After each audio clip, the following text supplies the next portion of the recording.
어릴 때는 몰랐던 감정이 나이가 들수록 점점 또렷해져요.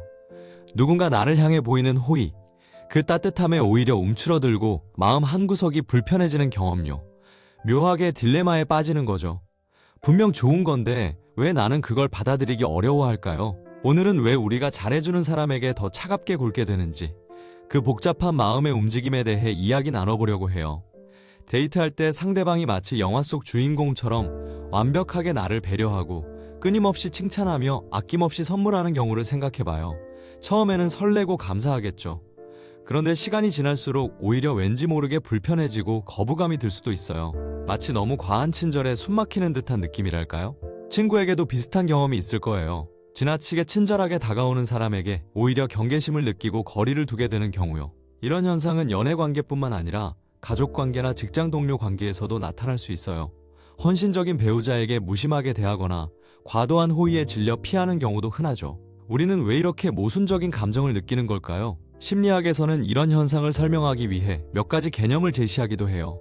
반응 형성이라는 방어 기제가 그중 하나인데, 쉽게 말해 자신이 느끼는 감정을 반대로 표현하는 거예요. 예를 들어 누군가를 싫어하면서 겉으로는 엄청나게 친절하게 대하는 거죠.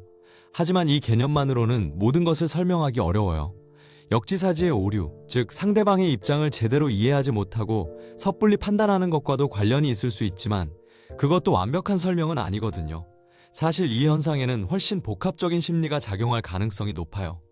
우리의 과거 경험, 현재의 스트레스, 관계 속에서의 욕구, 그리고 상대방에 대한 기대 등 다양한 요소들이 얽혀서 나타나는 현상이라고 볼 수 있죠. 예를 들어 어릴 적 칭찬이나 인정받기를 어려워했던 경험이 있는 사람은 성인이 되어서도 과도한 칭찬에 불안감을 느낄 수 있어요. 칭찬을 받으면 오히려 무언가를 바라는 건 아닐까 하는 의심이 들고, 내가 그 기대에 부응하지 못하면 어떡하지 하는 걱정이 앞서는 거죠. 또 다른 예로 독립적인 성향이 강한 사람은 누군가의 도움이나 호의를 받으면 자신의 자유를 침해받는다고 느끼거나 빚을 진 것 같은 불편함을 느낄 수 있어요. 스스로 해결하고 싶어하는 욕구가 강하기 때문에 다른 사람에게 의존하는 상황을 꺼리게 되는 거죠. 이와 비슷한 패턴으로 익숙한 관계에서 오히려 더 날카롭게 반응하거나 칭찬에 불편함을 느끼는 칭찬 거부 현상과도 연결될 수 있어요. 우리는 종종 낯선 사람의 칭찬보다 친한 사람의 칭찬에 더 비판적으로 반응하는 경향이 있거든요. 그 이유는 아마도 친한 사람에게는 더 솔직하고 객관적인 평가를 기대하기 때문일 거예요. 연구에 따르면 많은 사람들이 관계에서 이러한 모순적인 감정을 경험하며 특히 친밀한 관계에서 더 흔하게 나타난다고 해요. 우리는 서로에게 익숙해질수록 더 솔직해지고 더 까다로워지기 때문이죠. 완벽한 사람은 없으니까요. 상대방의 단점이나 부족한 점이 눈에 들어오기 시작하고 기대치가 높아지면서 실망감도 커질 수 있어요. 그렇다면 우리는 어떻게 해야 할까요?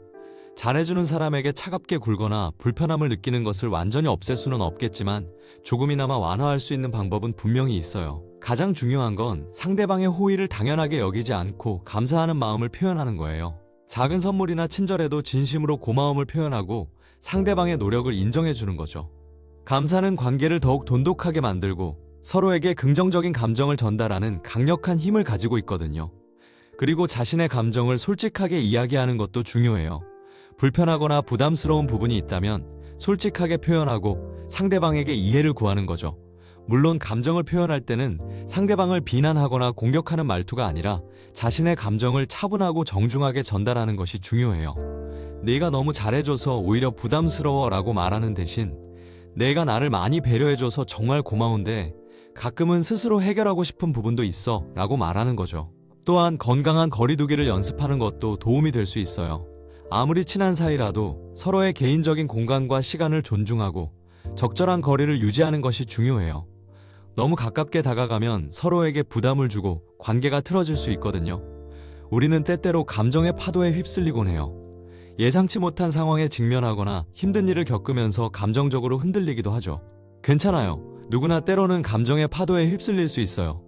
중요한 건 자신을 그리고 상대를 조금 더 따뜻하게 바라보며 함께 성장해 나가는 건 어떨까요? 우리의 마음은 복잡하고 다층적이에요. 겉으로 드러나는 감정은 빙산의 일각일 뿐이고, 그 아래에는 수많은 생각과 경험, 그리고 욕구들이 숨겨져 있거든요. 그러니 자신을 너무 자책하거나 상대를 너무 비난하지 마세요. 우리는 모두 불완전한 존재이고 때로는 실수를 하기도 해요. 하지만 실수를 통해 배우고 성장하며 더 나은 관계를 만들어 나갈 수 있잖아요. 서로의 다름을 인정하고 이해하고 존중하며 함께 행복한 삶을 만들어 나가는 건 어떨까요? 시간이 흐르면서 우리는 점점 더 복잡한 감정을 느끼게 될 거예요. 하지만 그 감정들을 외면하거나 억누르기보다는 솔직하게 마주하고 이해하려고 노력하는 것이 중요해요. 그래야 우리는 더욱 성숙하고 건강한 관계를 맺을 수 있고 더욱 풍요로운 삶을 살아갈 수 있거든요.